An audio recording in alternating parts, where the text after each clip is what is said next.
So we've created real public school choice, most apparent at the high school level.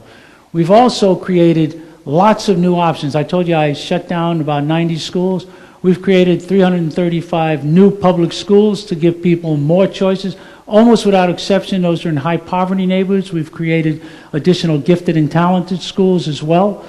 Charter schools, which are considered competitive to us, those are public schools that are run by private organizations that we hold rigorously accountable, but is a big part of our portfolio management.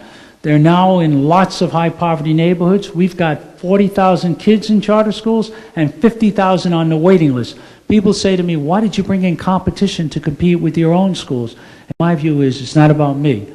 It's about parent and student choice, and competition will create a rising tide. We created transfer schools for kids who fell behind in their original schools, young adult borough centers for kids who work and need to go to school and pick up credits between 3 in the afternoon and 10 o'clock at night, learning to work and other career and technical programs.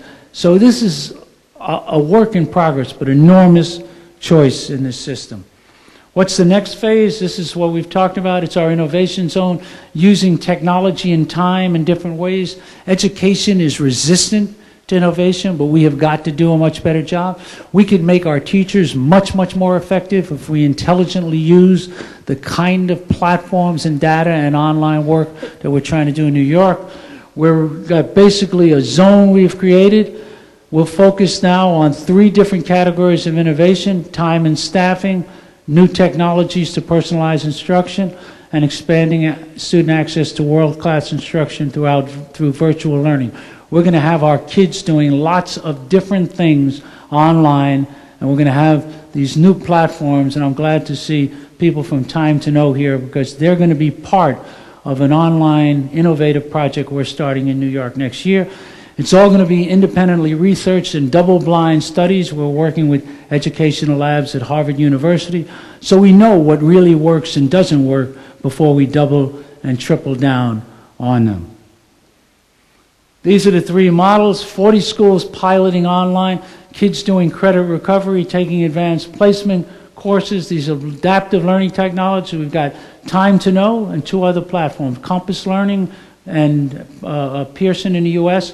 And each of them are doing 10 schools using customized database instruction. In other words, content delivered off of a sophisticated platform so that the teacher can help monitor which kids are getting what and move them at their own pace, so that she doesn't get bogged down trying to teach to the middle of a class. And 9 schools looking at very creative scheduling and staffing, where instead of 180 days, they'll have over 200 days, different ways to bring your teachers in, different ways to class size and right size the overall impact. And we're going to figure out how to get greater academic gains through this. This is one of our great creations. I wish I had a lot of time to tell you about it. It's called the School of One, and it is basically moving away from the classroom to the individual student. And what we have for each kid is a learner profile, which way that child learns best, where we're getting the best results. And for each kid, we form a playlist. He doesn't go to a classroom, he goes to a station. Could be an online station, could be small group, could be large lecture, could be games that he's playing. And we assess each day through little mini assessments how much progress he or she makes. And we put this and wrap it up into a very sophisticated learning algorithm. We also have a lesson bank, so we match the kid with various lessons, various content, and we churn that in our algorithm to see what happens. We then, again, look at teachers and see how we align them with the learning profile of the kids, and then we create these daily schedules. So every day teachers have different schedules, students have different schedules. This thing won one of Time Magazine's 100 Best Inventions for 2009, the first time an educational invention won. We're in the early phases of it, but what you're going to see is highly differentiated, individualized, customized learning in a way that says to this individual learner, you can use different modalities that suit you and move at your own pace. Says to the teacher, your job is not to teach to the middle of a 30-kid class. Your job is to customize and tailorize for him. Says to content, your content is good in math, but not good in English or in science. Other content is better. And says to the kid, you have a daily schedule that's uniquely identified for you. So how has this all panned out so far after 8 years? Probably our biggest accomplishment in 2007, after 5 years under the mayor. We won the Broad Prize. That's for the most improved urban school system in the United States. We were a finalist, 105 and 06 and 05. Once you win, you're no longer eligible. We have our charter schools. About 80, closing in an independent study by a Stanford researcher, closed 86% of the Scarsdale-Harlem achievement gap. That is basically affluent white, poor black students. That's that big thing where I showed you closed 3 points at the outset. This is closing 86 points. And another independent study showed lots of kids who might dropped out. Dysfunctional high schools have come to these new small schools that we've created, those 322 I showed you, and things are up there as well. Looked at a little differently, think about this. There are two lines, unfortunately, because the city kept its graduation rate going back to the 1990s. The state just started in 2005. So we don't have apples to apples prior for the state. But look at this. In the decade before the mayor took over, flat, 51 to 51.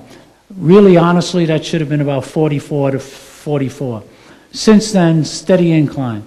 The state, which is, I think, a more accurate number, in the last 4 years, we've gone up from 46.5 to 59, and if you count August, which they did for the first time, 63. But that's 3 points a year. No city in America has increased its graduation rate 3 points a year. The rest of our state, while we went up 12.5 points, went up about 2.4 points. So give you some sense of the difference in the slope of our trajectory. If we can continue on that road, we can actually transform urban education so that a poor city with lots of minorities, lots of English language learners could actually match an affluent middle-class state like New York State, and we're well on the way. This gives you some sense of how our schools overall have done based on state rankings. When we started, 9% of our schools were in the top quarter. This is based on math and English scores. We've gone to almost double that. That means that each year, 9% of our elementary and middle schools is somewhere around 90. So that means each year we're doing about 10 schools or so that are moving into the top quadrant. And as a correlative of that, we've gone from being in the bottom quadrant, 62, to 46. But just think about this. When we started, over 60% of our schools performed in the bottom quarter. We've now at least taken that down so that we're down below 50%. But in terms of where we need to go, it gives you some estimate of how much work lies ahead of us. This chart is our national tests. The reading scores come out soon, but we got the math scores. Here's New York City. 10 points is about a year. We doubled what the rest of the nation, and we just did 10 times as many as the rest of our state, which is on a similar curriculum. So in 4th grade and 8th grade, we're outperforming our peer groups and on a rising trajectory. And perhaps in one sense, one of the most meaningful statistics is an independent survey done every couple of years of our parents by an independent high poverty group called CSS, which is Community Services Society. And they survey poor, near poor, and moderate and higher income families who have children in the schools.